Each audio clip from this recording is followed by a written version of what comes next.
இந்த மாசம் நீங்க மொபைல் வாங்குற ஒரு ஐடியால இருந்தீங்கன்னா அதை அப்படியே தூக்கி போட்டுருங்க. ஏன்னா நான் இப்ப சொல்ல போற இந்த டாப் 5 அப்கமிங் ஸ்மார்ட் போன்ஸை பார்த்தீங்கன்னா அந்த ஐடியாவே நீங்க விட்டுருவீங்க. இப்ப நீங்க வாங்கியிருந்தீங்கன்னா உங்க மணி வேஸ்ட் நீங்க ஃபீல் பண்ணுவீங்க. இந்த மார்க்கெட்டையே திருப்பி போட போற இந்த டாப் 5 மொபைல்ஸ்ல 5000 mAh இருந்து 7500 mAh எராக்கே மாறிட்டோம். இதுல ஸ்னாப்டிராகன் 8 Gen 5ல இருந்து 200 டூயல் எம்பி கேமரா வரைக்கும் எல்லாமே கொடுத்துருக்காங்க. இதுல நம்ம ஃபர்ஸ்ட் பார்க்க போறது விவோ X300 FE தான். எல்லாரும் எஃப்இனா ஃபேன் எடிஷன் நினைச்சுக்கிட்டு இருப்பீங்க. ஆனா இதை பார்க்கும்போது ஃப்ரீக்கிங் எக்ஸலன்ட்னு சொல்ல தோணும். அந்த அளவுக்கு பண்ணியிருக்காங்க. இதுல ஃபர்ஸ்ட் டிஸ்பிளே வந்து போயிடலாம். டிஸ்பிளேல 120 ஹெர்ட்ஸ் AMOLED டிஸ்பிளே கொடுத்துருக்காங்க. இது 6.3 இன்ச் இருக்கிறனால காம்பாக்ட் லவர்ஸ்க்குலாம் இது ரொம்ப ஒரு பெட்டரான ஃபீலை கொடுக்கும். இதுல இன்னும் ஒரு பெட்டரான விஷயம் என்னன்னா 6500 mAh பேட்டரி கொடுத்துருக்காங்க. அதுவும் இந்த ஒரு காம்பாக்டான போன்ல. இது இல்லாம 90 வாட் சார்ஜரும் கொடுத்துருக்கனால உங்களுக்கு ஃபாஸ்டாவே சார்ஜ் ஏறும். ப்ராசஸர்னு பார்க்கும்போது லேட்டஸ்டா வந்த ஸ்னாப்டிராகன் 8 Gen 5 தான் கொடுத்துருக்காங்க. இதோட பவரை பத்தி நான் சொல்லணும்னு அவசியம் கிடையாது. அந்த அளவுக்கு சூப்பரா இருக்கும். இந்தியால விவோனாலே கேமரா கிங் அப்படின்னு சொல்லிட்டு ஒரு பேரே இருக்கு. இதுல அதுக்கேற்ற மாதிரியே Sony 50 MP IMX921 main camera கொடுத்துருக்காங்க. அது இல்லாம ஒரு 50 MP பெரிஸ்கோப் லென்ஸும் கொடுத்து 8 MP அல்ட்ரா வைடும் கொடுத்து இதோட கேமரா குவாலிட்டி ரொம்ப சூப்பரா இருக்குன்னு சொல்லி லீக் பண்ண எல்லாருமே பெட்டரான ஒரு ரிவ்யூ கொடுத்துருக்காங்க. அந்த அளவுக்கு சூப்பரா இருக்கும். இந்தியால இது இன்னும் லான்ச் ஆகல. நெக்ஸ்ட் மந்த் தான் லான்ச் ஆகுது. இதோட ரேட் மட்டும் பார்த்தோம்னா ஒரு 60 to 70K வரைக்கும் நம்ம எக்ஸ்பெக்ட் பண்ணலாம். இதோட செகண்ட் பொசிஷன்ல இருக்கிறது OnePlus 15T தான். இதுல ஒரு மேசிவான பேட்டரி கொடுத்துருக்காங்க. இதுல கொடுத்துருக்க 7500 mAh பேட்டரி அரௌண்ட் ஒரு 2 days வரைக்கும் தாக்கு பிடிக்குது. ஸோ அந்த அளவுக்கு நல்ல பேட்டரி தான் கொடுத்துருக்காங்க. அது இல்லாம இதுல ஒரு 100 வாட் சார்ஜரும் கொடுத்துருக்கனால ஃபாஸ்டாவே உங்களுக்கு சார்ஜ் ஆகும். இதுல ஸ்னாப்டிராகன் 8 Elite Gen 5 கொடுத்துருக்கனால உங்களுக்கு ப்ராசஸர்ல எந்த விதமான அடியும் வாங்க போறது கிடையாது. நீங்க கேமரா இருக்கலாம், இல்ல நார்மல் யூசரா இருக்கலாம், எந்த யூசரா இருந்தாலும் இது சூப்பராகவே ஒர்க் ஆகும். அப்படியே டிஸ்பிளே சைடு வந்தோம்னா இதுல 165 ஹெர்ட்ஸ் LTPO AMOLED டிஸ்பிளே கொடுத்துருக்காங்க. ரொம்ப சூப்பராகவே கலர்ஃபுல்லா இருக்கு. இதுல கேமரான்னு பார்க்கும்போது டியூயல் 50 MP கேமரா கொடுத்துருக்காங்க. ஓகே தான். இது பெருசா இன்னும் நாங்க டெஸ்ட் பண்ணி பார்க்கல. சப்போஸ் எங்க சர்க்கிள்ல யாராச்சும் சைனால இருந்தா நான் இது எப்படி இருக்குன்னு கேட்டு சொல்றேன். ஏன்னா இது சைனால மார்ச்ல லான்ச் ஆயிருச்சு. ஆனா இது இந்தியாவுக்கு வருமாங்கிறது டவுட் தான். ஏன்னா இப்போ ஆல்ரெடி நிறைய பஞ்சாயத்து இந்தியாவில் OnePlusல போயிட்டு இருக்கு. அதை பத்தி ஒரு செப்பரேட் வீடியோ வேணா கீழே கமெண்ட் பண்ணுங்க. நான் அதுக்கான ஒரு செப்பரேட் வீடியோ உங்களுக்காக நான் மேக் பண்ணி போடுறேன். இந்தியாவில் இந்த போனோட ரேட்டு ஒரு 55 to 75K வரைக்கும் வரும்னு எக்ஸ்பெக்ட் பண்றோம். இதோட தேர்ட் பொசிஷன்ல இருக்கிறது கேமர்ஸா இருக்கிற உங்களுக்கு எல்லாருக்கும் பிடிச்ச ஒரு பிராண்டு, அதான் iQ Neo 11. இந்த ஒரு மொபைல்ல 144 ஹெர்ட்ஸ் AMOLED டிஸ்பிளே கொடுத்துருக்காங்க. சூப்பராகவே இதுலயும் கலர் நல்லா தான் இருக்கு. இதுல ஸ்னாப்டிராகன் 8 Elite கொடுத்துருக்காங்க. அது இல்லாம பெர்ஃபார்மன்ஸ் பூஸ்ட் பண்றதுக்கு அவங்களோட Q2 ஓன் சிப்பை யூஸ் பண்ணிருக்காங்க. ஸோ இதனாலேயே உங்களுக்கு பெர்ஃபார்மன்ஸ் சூப்பரா இருக்கும். இதுலயும் 7500 mAh பேட்டரி கொடுத்துருக்காங்க. இதுவும் ஒரு குட்டி பவர் பேங்க் மாதிரி தான். அண்ட் 100 வாட் சார்ஜரும் கொடுத்துருக்காங்க. ஸோ சார்ஜும் நல்லாவே ஃபாஸ்டா ஏறும்.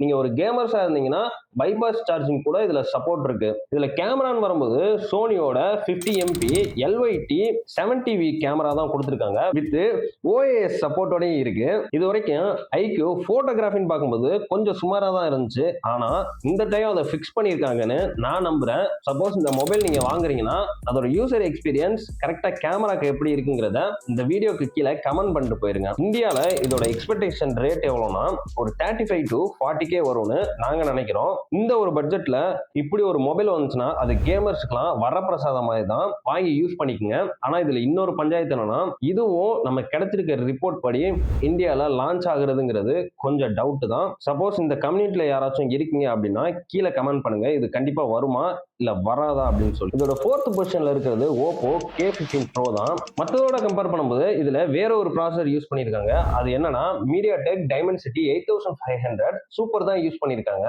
இதோட ப்ராசஸரும் ஓகேன்னு சொல்லலாம். சில ஆஸ்பெக்ட்ல சம்டைம்ஸ் நல்லாவே இது ஒர்க் ஆகுதுன்னு சொல்லி எனக்கு தெரிஞ்சவங்க நிறைய பேர் சொல்லியிருக்காங்க. இதோட கிரேசியான விஷயம் என்னன்னா இதுல கேல் கூலிங் சிஸ்டம் வச்சிருக்காங்க. கேல் கூலிங் சிஸ்டம்னா இதுக்குள்ள ஒரு குட்டி ஃபேனே இருக்கும். நீங்க இப்ப கேமர்ஸா இருக்கீங்கன்னா உங்களுக்கு ஆட்டோமேட்டிக்கா இது கூல் பண்ணிக்கிட்டே இருக்கும். இதுல 6.59 AMOLED டிஸ்பிளே பிளஸ் 144 ரெஃப்ரெஷ் ரேட்டோட கொடுத்துருக்காங்க. கேமரான்னு வரும்போது ஒரு 50 MP plus 8 MP தான் கொடுத்துருக்காங்க. அதே ஃப்ரண்ட் கேமரால 16 MP செல்ஃபி கேமரா கொடுத்துருக்காங்க. இது ஓகேன்னு தான் நான் சொல்லுவேன். பேட்டரின்னு வந்தோம்னா, இதுவும் ஒரு குட்டி பவர் பேங்க் மாதிரி தான் ரியாக்ட் பண்ணும். ஏன்னா இதுலயும் 7500 mAh பேட்டரி தான் குடுத்திருக்காங்க. ஆனா சார்ஜர்ன்னு பார்க்கும்போது 80 வாட் தான் குடுத்திருக்காங்க. ஸோ இது மத்ததோட கம்பேர் பண்ணும்போது கொஞ்சம் ஸ்லோவா தான் சார்ஜ் ஆகும். நீங்க இப்போ Oppo தான் வாங்க போறீங்க. அதுவும் Oppoல ஒரு பெட்டரான டிவைஸ் வாங்கணும்னா இந்த ஒரு டிவைஸை நீங்க வாங்கலாம். இந்த ஒரு பட்ஜெட் ஆஸ்பெக்ட்ல இது சைனால ஆல்ரெடி லான்ச் ஆனது தான்.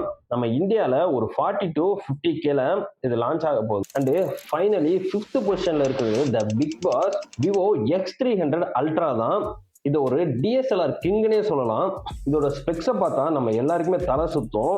இதுல ஸ்னாப் டிராகன் 8 Gen Elite 5 கொடுத்துருக்காங்க. அது இல்லாம 6.82 inch AMOLED வித் 8000 nits பிரைட்னஸும் கொடுத்துருக்காங்க. ஸோ வெளியில நீங்க யூஸ் பண்றீங்கன்னா அதுவுமே சூப்பரா தான் இருக்கும். ஏன்னா இது ஒரு கேமரா ஆஸ்பெக்ட்ல இருந்து பாக்குற போனுங்கிறனால அவுட் சைடும் நல்லா பர்ஃபார்ம் பண்ணணுங்கிறதுக்காக டிஸ்பிளேல இந்த அளவுக்கு பண்ணியிருக்காங்க. இது டிஎஸ்எல்ஆர் கிங்னு சொல்லி எல்லாரும் சொல்றதை நீங்க கேள்விப்பட்டிருப்பீங்க. இந்த கேமராவோட ஸ்பெக்ஸை பார்க்கும்போது நீங்களே ஃபீல் பண்ணுவீங்க.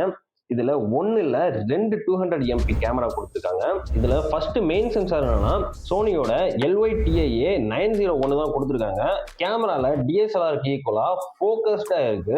செகண்ட் அதே 200 MPல பெரிஸ்கோப் வித் கிம்பிள் OSI சப்போர்ட்டோட கொடுத்துருக்காங்க. இதோட ஸ்டேபிளைசேஷன் பக்காவா இருக்கும். இது கூடயே 50 MP அல்ட்ரா வைட் கேமராவும் கொடுத்துருக்காங்க. ஸோ சூப்பரா தான் ஒர்க் ஆகுது.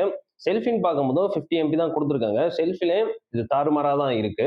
இதுல 8Kல இருந்து 4K 120 FPS வரைக்கும் நம்மளால ரெக்கார்ட் பண்ணிக்க முடியும். பாத்துக்கோங்க 120 FPS. இத போன்னு சொல்றதுக்கு பதிலா பாக்கெட்ல வைக்கக்கூடிய ஒரு ப்ரொடக்ஷன் ஸ்டுடியோனே சொல்லலாம். இதுல 6600 mAh பேட்டரி கொடுத்துருக்காங்க. மத்ததோட கம்பேர் பண்ணும்போது இது கொஞ்சம் கம்மி தான். ஆனா 100 வாட் சார்ஜர் கொடுத்துருக்கனால கொஞ்சம் ஃபாஸ்டாவே சார்ஜ் ஏறும். நீங்க அதிகமா கேமரா யூஸ் பண்றீங்கன்னா சீக்கிரமே ட்ரைன் ஆக ரொம்ப சான்சஸ் இருக்கு. ஆனா இதோட ரேட்டை கேட்டா மட்டும் தான் நீங்க ஷாக் ஆவீங்க. ஏன்னா 95K to 1.2L வரைக்கும் இதோட ரேட் வருது. இப்போ நீங்க சொல்லுங்க, நீங்க கேமரா யூசரா இருக்கீங்கன்னா இந்த ஒரு மொபைல் நீங்க வாங்குவீங்களா? இது வரைக்கும் நான் எக்ஸ்பிளைன் பண்ண இந்த 5 மொபைல்ஸோட ஸ்பெக்ஸுமே மெயினான ஆஸ்பெக்ட்ல இருந்து மட்டும் தான் உங்களுக்கு சொல்லியிருக்கேன். மித்தபடி இதுல இன்னும் நிறைய ஃபீச்சர்ஸ் இருக்கு. அதெல்லாம் கவர் பண்ணணும் அப்படின்னா அதுக்கு ஒரு ஸ்பெசிபிக் வீடியோ நான் மேக் பண்ணி போடுறேன். இப்போ நீங்க சொல்லுங்க இதுல என்ன மொபைல் வாங்க போறீங்க? அதுவும் என்ன பர்பஸ்க்காக? சப்போஸ் இதுல ஏதாச்சும் ஒரு மொபைல் இந்தியால கண்டிப்பா லான்ச் ஆகணும்னா நீங்க அதர் கண்ட்ரீஸ்ல போய் வாங்குவீங்களா? இல்ல இம்போர்ட் பண்ணுவீங்களா? அதையும் கீழே கமெண்ட்ல சொல்லிட்டு போங்க. அப்புறம் உங்களோட ஃபேவரட்டான மொபைலை கண்டிப்பா சொல்லிட்டு போங்க.